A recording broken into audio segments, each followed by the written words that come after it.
I definitely want to, try to keep it short if I can, but, losing my father at a young age, just I was slightly older than you guys are now. I lost my dad at a very young age, and that impacted me greatly. It helped me solidify, when I was in high school, I didn't know what I was doing, really. I knew I wanted to be something in hip hop, but I didn't really know where I was going. I was a good writer, a pretty good artist, and I really didn't know. When my father passed, it really solidified, sort of galvanized my purpose and my drive even.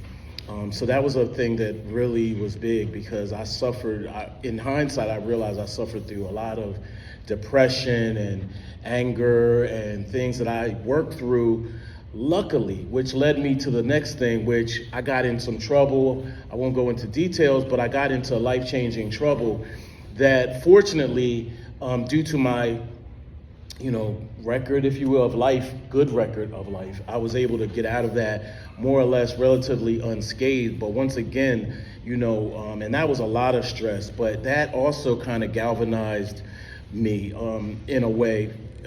We talk a lot about corporate. I was in corporate too, and I don't often tell that story, but when that all happened, I was in corporate as well. And on a fast track, I was an excellent, by the way, let me throw this out there. Excellence should be wherever you are. Yep.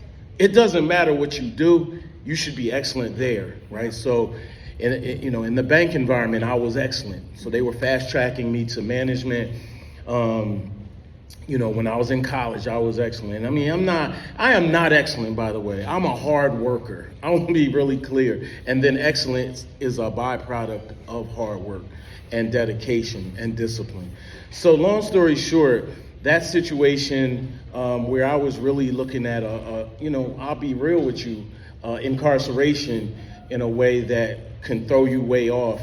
It didn't happen, thank God. But that being said, I was able to push through that, move to New York.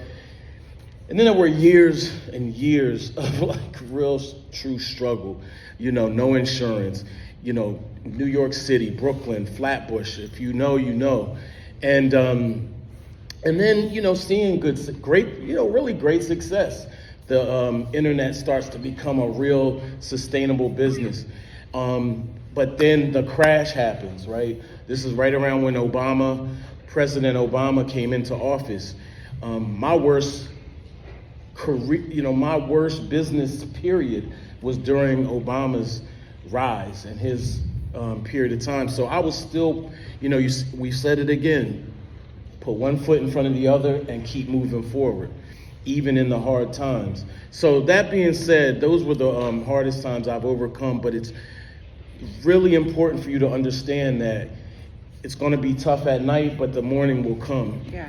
And if you can keep your mind focused on the morning and that every day is a fresh start, you can really overcome just about anything. But you have to have that vision, that every step, if you can't, sometimes brushing your teeth is an accomplishment. Sometimes taking a shower is an accomplishment. Sometimes, every day waking up is an accomplishment. So you have to relish in the small things sometimes. And that's what helped me get through the hard times. Really just little tiny things. Like I started buying from wish.com, just sending myself little gifts, like little cheap trinkets sometimes. It might be just like a cheap chain or something, just to reward myself for doing simple things.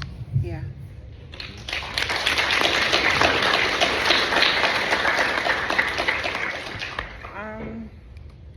Honestly, I would say for me, that big pivot moment for me was pride, and with pride came destruction.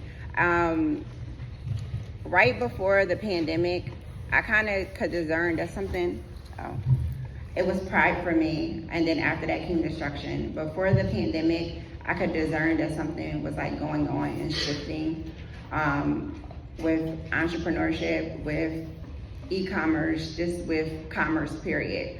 And that was the first time in my business where I kind of had a dry season, because when I first hit the ground, I hit the ground.